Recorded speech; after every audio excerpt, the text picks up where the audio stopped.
some good days. I've had some hills to climb. I've had some weary days. And some sleepless nights. But when I look around,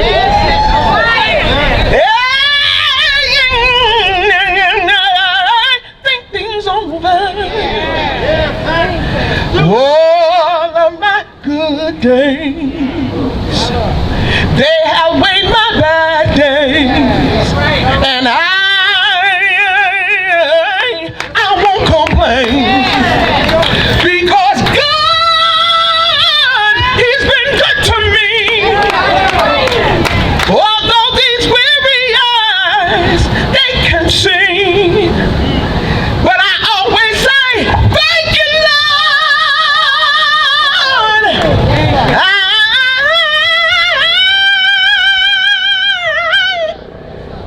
I won't complain.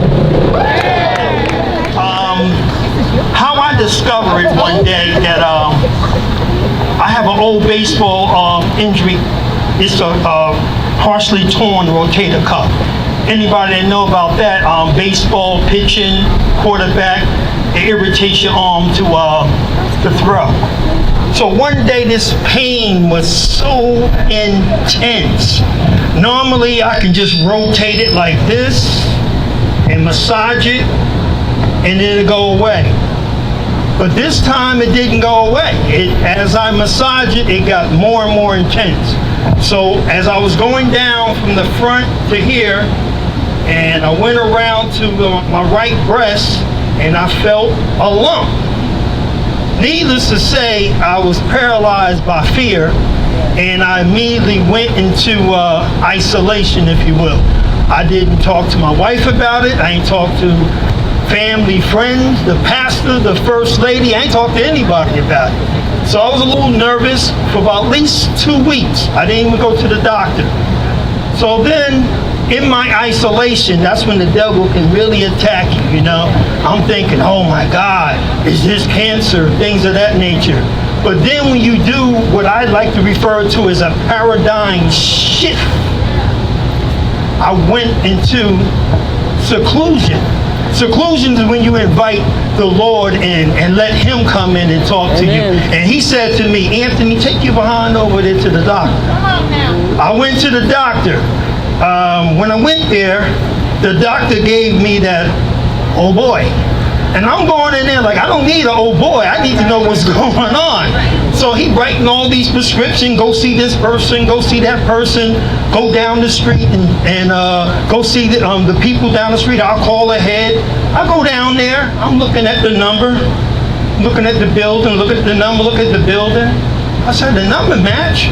I see on the building it says, Women Health Imagery. Mind you, I still don't know what's going on. So I go inside the building, I'm looking around, it's everybody social distancing, doing what they do, and it's all women. Some arms scratching my head, still don't know what's going on. Walk up to the glass window, all women. So I'm like, how can I help you? I said, Anthony Chain, my doctor just called. Oh, Mr. Chain, come on inside.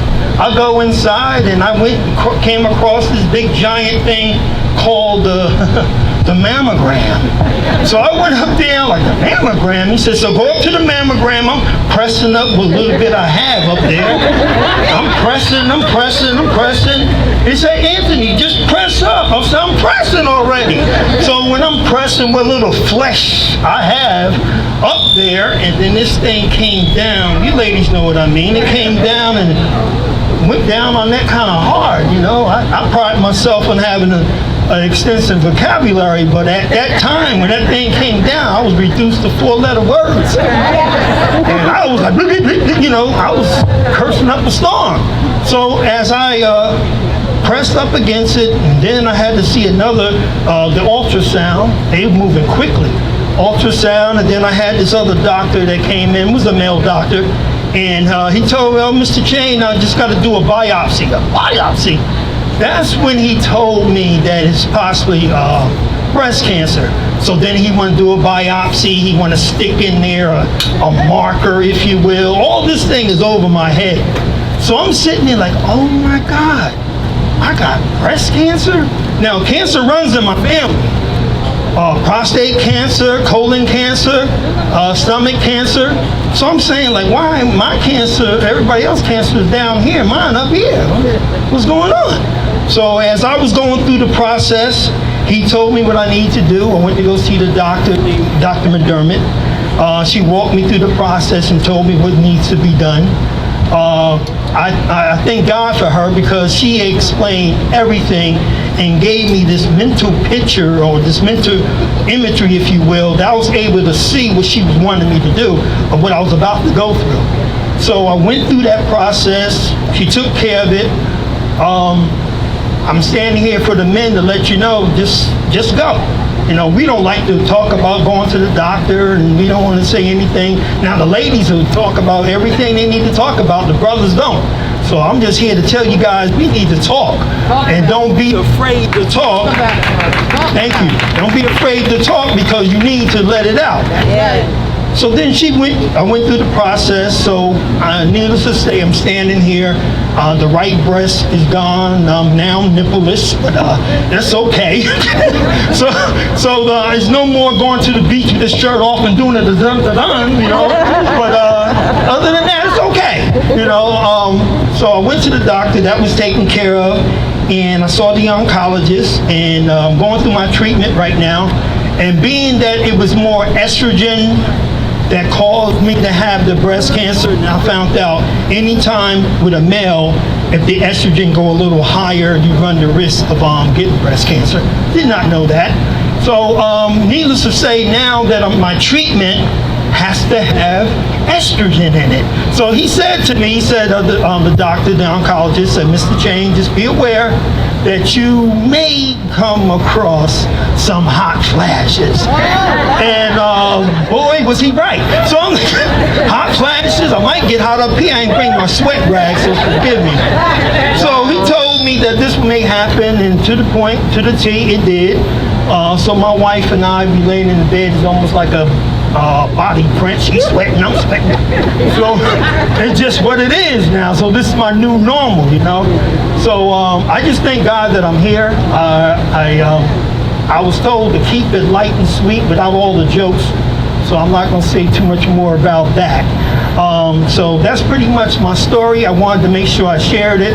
I thank God for bringing me through this, because if it wasn't for that aggravating old baseball injury, if you will, I would have never knew I had breast cancer, because it was no pain. And then the result of all of that, I found out I had 3 cancerous tumors in my liver simultaneously that didn't have anything to do with anything. So I had that taken care of as well. And so I figured that God had me here for a reason. And thank you. So I figured he had me. Hi, I'm Jay Goodrich from Pink Heels, Northern New Jersey, the Guardians of the Ribbon. We are a cancer awareness organization that was started by a Glendale, Arizona fireman. Now we have chapters in 200 chapters in the U.S. The whole idea is to have local chapters. All monies raised stays local, helps local families in need. And their biggest time of need is simply just to show them love and support.